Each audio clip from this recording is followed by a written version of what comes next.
Hey guys, कैसे हैं आप लोग। मेरा नाम है दीपक और इस करंट वीडियो सीरीज के अंदर मैं मॉन्स्टरवर्स की सभी मूवीज का रिकैप आपके लिए लेकर आने वाला हूं। And this one is the second video for this series. इस सीरीज की लिंक आपको नीचे डिस्क्रिप्शन के अंदर मिल जाएगी, जहां आज की इस वीडियो में हम देखने वाले हैं कॉन्ग स्कल आइलैंड मूवी की complete story. So without wasting any more time, let's just jump into it.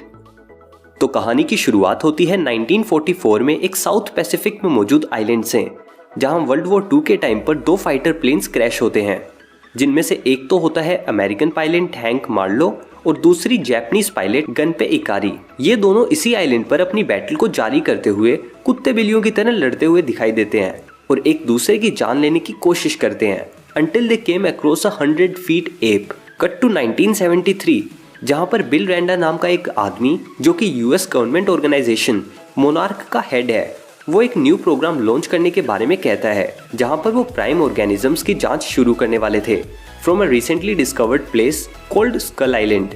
इसके लिए वो आर्मी की एक यूनिट को भी हायर करते हैं, जिसको लीड करने वाले थे कर्नल प्रेस्टन पैकर्ड। इसके अलावा एक ट्रैकर, जो कि पहले एयरफोर्स में भी काम कर चुका था, नेम्ड जेम्स कॉनरेड, और एक anti war photographer Mason Weaver. इनको भी वो लोग उस प्रोग्राम के लिए स्कल आइलैंड पर ले जाने के लिए तैयार करते हैं। स्कल आइलैंड पर पहुंचकर इस निक फ्यूरी के अवेंजर्स उस आइलैंड पर साइस्मिक बॉम्ब्स ड्रॉप करना शुरू कर देते हैं, जिन्हें बनाया था रैंडा के लिए काम करने वाले एक साइंटिस्ट ने, जिसका नाम है ह्यूस्टन ब्रूक्स। इन साइस्मिक बॉम्ब्स की मदद से वो स्कल आइलैंड को मैप आउट करके होलो अर्थ थ्योरी को प्रूव करना चाहते थे, और इस होलो अर्थ के बारे में आगे आने वाली मूवीज में हमें और भी डिटेल के अंदर पता लगेगा।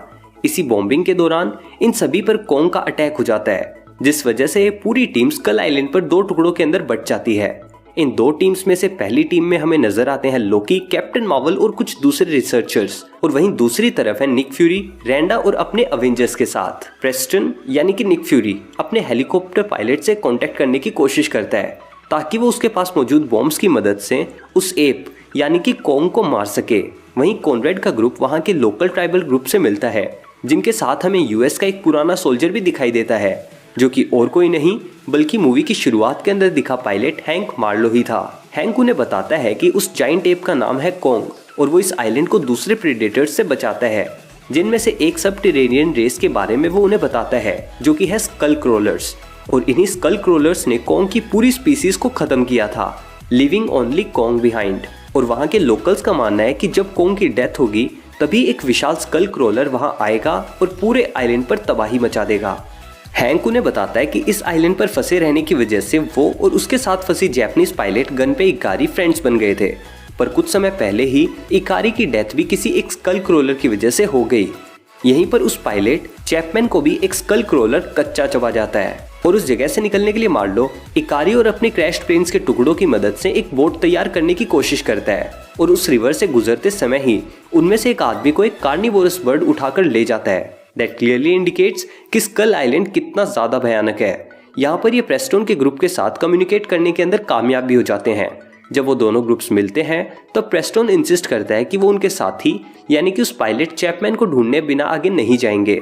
इन लोगों को नहीं मालूम कि चैपमैन को वो स्कल क्रोलर कच्चा चबा चुका है, और उसकी तो शायद अब इन्हें हड्डियां भी नहीं मिलेंगी। हैंक उन्हें लीड करता है through a graveyard of dinosaurs, और यहाँ तक कि कॉन्ग की फैमिली के मेंबर्स के स्केलेटन्स भी वहां पर मौजूद थे। वो यहाँ से गुजर रहे थे, तभी वो स्कल क्रोलर जिसने चैपमैन को मारा, उसने इन पर भी अटैक कर दिया, जिसमें बिल रैंडा की डेथ हो गई, और कैप्टन मार्वल ने अपने बीड़ी जलाने वाले औजार से उस स्कल क्रोलर के अंदर ही धमाका कर डाला। चैपमैन की डेथ का पता लगते ही प्रेस्टन डिसाइड करता है कि वो उस जंगली बंदर को मारेगा और अपने साथियों की डेथ को अवेंज करेगा। मार्लो और ब्रूक्स उसे समझाने की कोशिश करते हैं कि कॉन्ग को मारा तो ये स्कल क्रोलर्स यहाँ पर आतंक मचा देंगे और उनका यहाँ से निकलना नामुमकिन हो जाएगा। बट भाई की दोनों आंखें मौजूद होने के बाद भी वो यहाँ पर अंधा है, और किसी की भी बात मानने से वो साफ इनकार कर देता है। यहाँ पर ये दोनों ग्रुप्स फिर से डिवाइड हो जाते हैं, और प्रेस्टन का ग्रुप चैपमैन के चोपर से वेपन्स को लेने के लिए पहुंच जाता है टू किल कॉन्ग, और वो इसके बाद कॉन्ग के लिए उस नदी के पास ही एक जाल बिछा देते हैं, और नॉन मिलिट्री वाली टीम वापस बोट के पास जाने का डिसाइड करते हैं।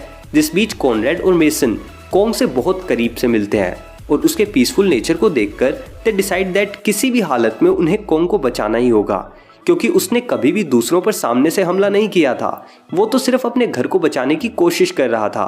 पर प्रेस्टन की टीम बचे हुए सेस्मिक बॉम्ब्स और नेपाम की मदद से कॉन्ग को एक फायर से लगभग जला ही देते हैं, कॉनरेड और मेसन वीवर वहां पर पहुंच ही जाते हैं टू कन्फ्रंट प्रेस्टन और बाकी सोल्जर्स को ये समझाने की कोशिश करते हैं कि वो कॉन्ग को ना मारे, पर प्रेस्टन इस बात से साफ इनकार कर चुका था। जितने में वो लोग वहां से निकलते उससे पहले ही एक जायंट स्कल क्रोलर लेक से बाहर निकलता है। तभी कॉन्ग भी उधर से जिंदा बच निकलता है और प्रेस्टन को सॉस के पैकेट की तरफ फोड़ देता है।